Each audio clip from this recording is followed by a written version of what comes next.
Hello and welcome to Apostolic Conversations again, and I have with me my friends Ernest Paul, Michael Yemi Adefarasin.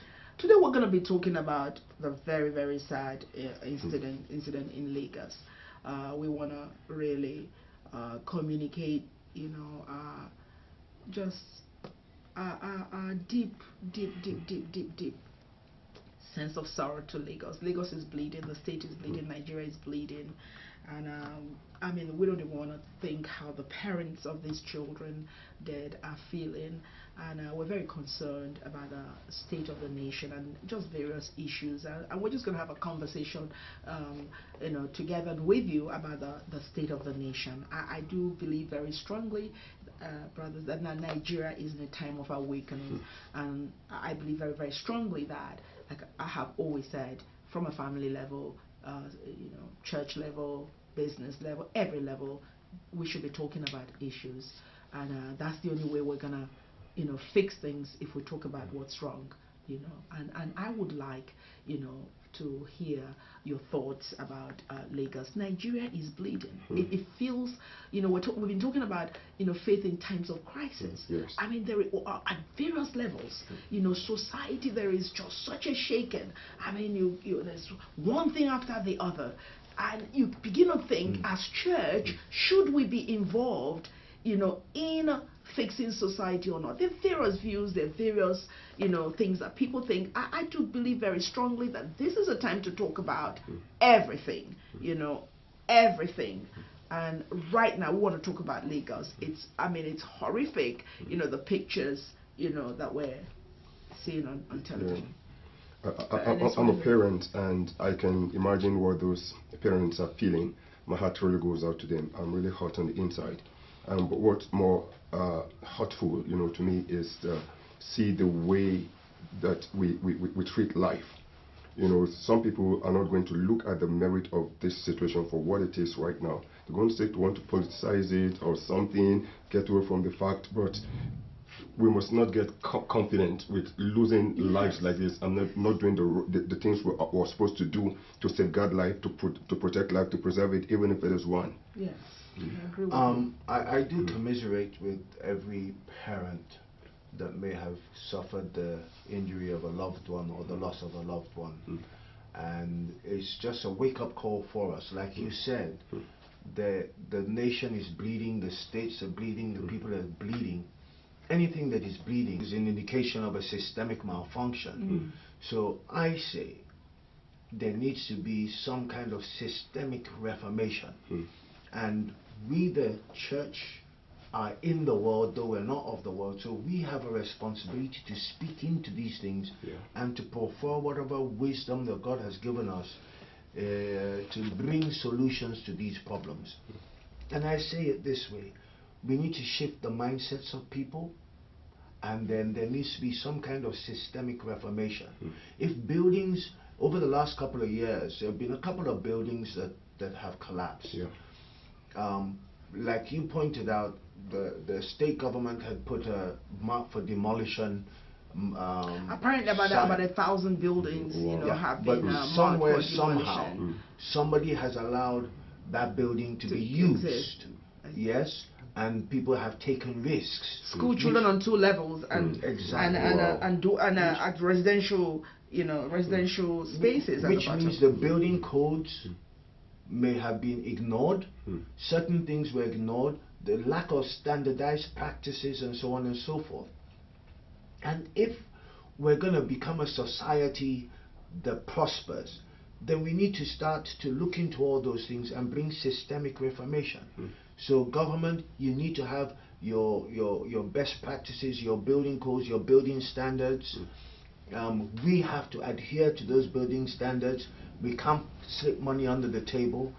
Bribery and corruption has to stop. All those things, so that we don't continue to bleed, to suffer, to bleed. I hope you know that we're hitting into, a core of something, because we're very emotional people and we don't like to address issues. And to some people, it might look like you're politicizing, a very sad situation. But here's what the things that need to be talked about, and this needs to be talked about. I mean, there's several children who went to school, and they did not expect to have the building collapse on them.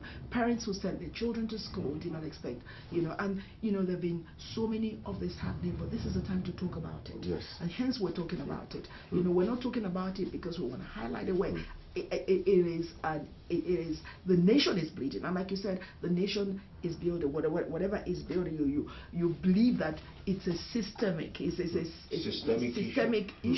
So if it's a systemic issue, it's an issue that is so protracted that something has to happen. We hope that this becomes the last of these things that happen. Amen. That this becomes one last collapse of buildings that's going to bring about a reformation. What's the housing and planning departments of state governments, how are they constituted, Ernest, it would be good to hear what you think. Who's working in these places, and what are the processes? How are we going to correct the obvious systems collapse that we are finding ourselves in Nigeria?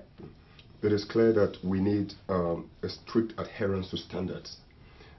Standards are set, and like you said earlier on, we are very emotional.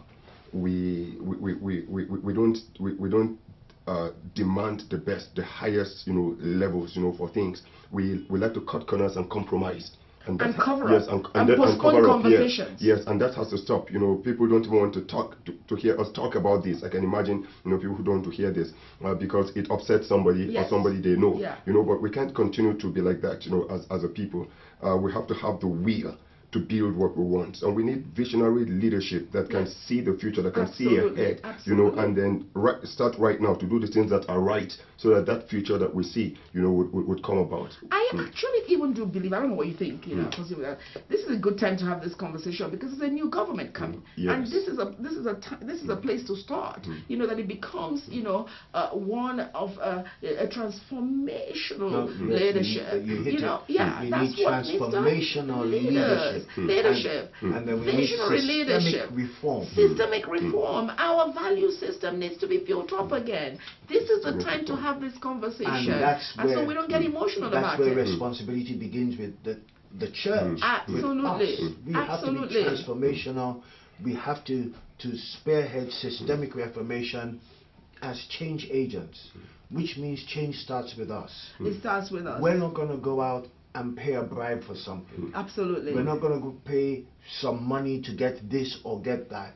We must enforce the standards ourselves, and then encourage all our brethren within our spheres to adhere to those standards. So one by one, we're bringing change one person at a time. And we need to be conscious of what we also project to the world. Because I was just thinking, are we really proud of what was being shown on television? Thousands of people around the building, just alone, whatever it is. And I'm thinking, get out a child alive. It takes 10 minutes to get to the ambulance, maybe 30 to get out.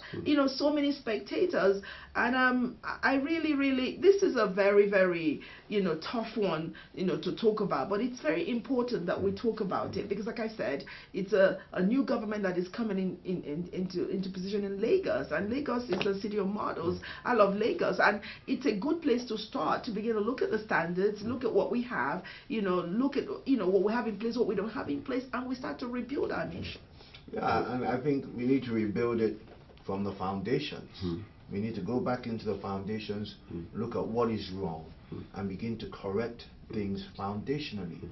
Because if buildings are collapsing, then every building is built on a foundation. So there are foundational issues nationally, in our states, in our churches, in our families, even in our families, and we need to go back and begin to sort out those foundations, because the foundation. Can you have a last word for the parents, for Lagos as a state, the people of Lagos, the people of Nigeria? Like I said, the nation is bleeding, the state's bleeding, families are bleeding. There's just so much going on, and we really need. We need words of comfort. There's just too much going on, and if you could just speak. It's a very sad day for us as a nation.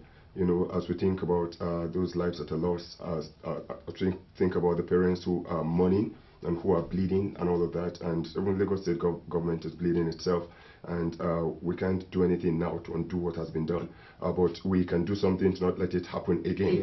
And part of that would be a whole lot of stuff we've said today, and the need to also review, some of our laws. Some things that were good yesterday, they were working yesterday, and now, they're no longer relevant. Like maybe the building codes, the urban planning, and all of those things. As we have new government coming in, perhaps we want to look again to see are there certain areas of the city that we want to redesign. Are there places that we want to look at the architecture again, and fix? But definitely, if we don't do something about it, yes, after a while, we'll be talking like this again, God forbid, but we don't want that. So a whole lot of things need to be done. A whole lot of things, as a matter of fact. A whole lot of things need to be changed. Now, we want to thank you for being part of this conversation, and whether you be in Lagos, out of Lagos, you can do something, you can help, you can send in aid, you can send in money, and if you're in Lagos, certainly I do know that there is a move for blood donation. It would be great if you can donate some blood. Let's be part, of rebuilding, our nation and the nations even.